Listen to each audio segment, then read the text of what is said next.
ನಮ್ಮ ದೇಶದಲ್ಲಿ ರಿಜಿಸ್ಟ್ರೇಷನ್ ಆಗದೇ ಇರತಕ್ಕಂಥ ಸಂಘಟನೆ RSS ರಾಷ್ಟ್ರೀಯ ಸ್ವಯಂ ಸೇವಕ ಸಂಘ ಹೇಳ್ತಾರೆ ದೇಶದಲ್ಲಿ ನಮ್ಮದು ದೊಡ್ಡ ಸಂಘಟನೆ, ಜಗತ್ತಿನಲ್ಲಿ ನಮ್ಮ ದೊಡ್ಡ ಸಂಘಟನೆ ಅಂತ ಹೇಳ್ತಾ ಇದ್ದಾರೆ.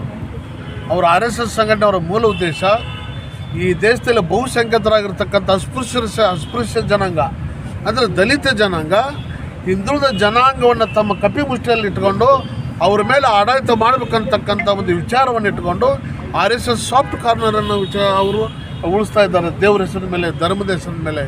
ಯಾಕಂತಂದರೆ RSSನವರು ನಮ್ಮ ದೇಶದ ಸಂವಿಧಾನವನ್ನೇ ಒಪ್ಕೊಳ್ತಾ ಇಲ್ಲ. ಅವರು ದೇಶದ ಸಂವಿಧಾನ ಒಪ್ಕೊಳ್ದಿರ್ತಕ್ಕಂಥವ್ರು, ದಲಿತ ಜನಾಂಗವನ್ನು ಒಪ್ಕೊಳ್ದಿರ್ತಕ್ಕಂಥವು, ಹಿಂದುಳಿದ ವರ್ಗದವ್ರನ್ನ ಒಪ್ಕೊಳ್ದಿರ್ತಕ್ಕಂಥವ್ರು, ನಮ್ಮ ದೇಶದ ರಾಷ್ಟ್ರಧ್ವಜವನ್ನು ಒಪ್ಕೊಳ್ದಿರ್ತಕ್ಕಂಥವ್ರು, ನಮ್ಮ ದೇಶದ ರಾಷ್ಟ್ರಗೀತೆಯನ್ನು ಒಪ್ಕೊಳ್ದಿರ್ತಕ್ಕಂಥವ್ರು, ಇವರು ನಿಜವಾಗ್ಲೂ ನಮ್ಮ ದೇಶದಲ್ಲಿ ಭಯೋತ್ಪಾದಕರು ಅಂತ ನಾನು ಹೇಳ್ತಾ ಇದ್ದೇನೆ. ಇವರು ದೇಶ ವಿರೋಧಿ ಚಟುವಟಿಕೆಯನ್ನು ಮಾಡ್ತಾ ಇದ್ದಾರೆ.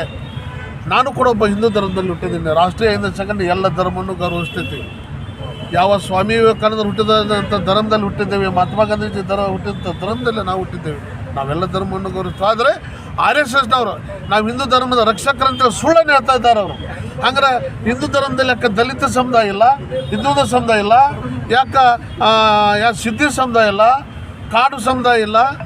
ಯಾಕಂತಾರೆ ಇವ್ರಿಗೆಲ್ಲ ಶೋಷಿತ ಸಮುದಾಯ ಕಾಣ್ತಾ ಇಲ್ಲ ಇವ್ರಿಗೆ. ಅದಕ್ಕೆ ಇವರು ಒಂದು ನಾಟಕೀಯ ಬೆಳವಣಿಗೆ ಇವ್ರಿಗೆಲ್ಲ ಗೊತ್ತಾಗ್ತದೆ. ನಮ್ಮ ಉದ್ದೇಶ ಇಷ್ಟೇ, ಇದೇ ಭಾಗದಲ್ಲಿ ಇರ್ತಕ್ಕಂಥ ಪ್ರಭಾವಿ ನಾಯಕರಂಥ ಶ್ರೀ ಪ್ರಿಯಾಂಕಾ ಖರ್ಗೆ ಅವರು RSSನವರು ಸರ್ಕಾರದ ಪರ್ಮಿಷನ್ ತೊಗೊಂಡು ಏನೇ ಚಟುವಟಿಕೆಯನ್ನು ಮಾಡೋದಿದ್ರು ಸರ್ಕಾರದ ಪರ್ಮಿಷನ್ ತೊಗೊಂಡು ಮಾಡ್ಬೇಕಂತ ಒಂದೇ ಮಾತನ್ನು ಹೇಳಿದ್ದಕ್ಕೆ ಅವ್ರ ಮೇಲೆ ಎಲ್ಲರೂ ಮುಗಿಬೇಕು.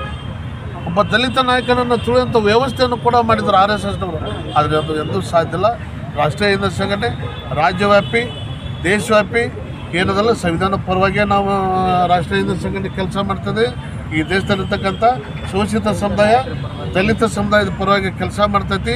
ಎಲ್ಲ ಜಾತಿ, ಎಲ್ಲ ಹಿಂದೂ ವರ್ಗದ ಜನರ ಪರವಾಗಿ ನಾವು ಕೆಲಸವನ್ನು ಮಾಡ್ತಾಯಿದ್ದೇವೆ.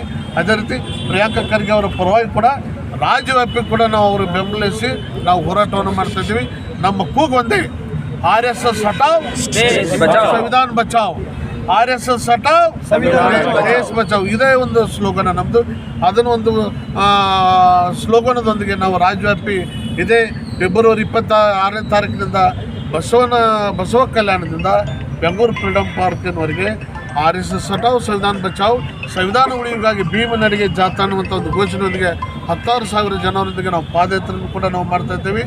RSS ವಿರುದ್ಧ ಇಡೀ ಸಮಸ್ತ ಹಿಂದೂ ವರ್ಗದ ಜನರನ್ನು ಜಾಗೃತಿ ಮಾಡುವಂಥ ಕೆಲಸವನ್ನು ಕೂಡ ನಾವು ರಾಷ್ಟ್ರೀಯ ಹಿಂದೂ ಸಂಘಟನೆ ವತಿಯಿಂದ ನಾವು ಮಾಡ್ತಾಯಿದ್ದೇವೆ. ಜೈ ಹಿಂದ್, ಜೈ ಭೀಮ್. ತಮ್ಮ ಹೆಸರು? ಜೈ ಭೀಮ್. ಮುತ್ತಣ್ಣ ಶಿವಳೆ. ನಾನು ಮುತ್ತಣ್ಣ ಶಿವಳೆ ಅಂತ ರಾಷ್ಟ್ರೀಯ ಹಿಂದೂ ಸಂಘಟನೆ ರಾಜ್ಯಾಧ್ಯಕ್ಷ.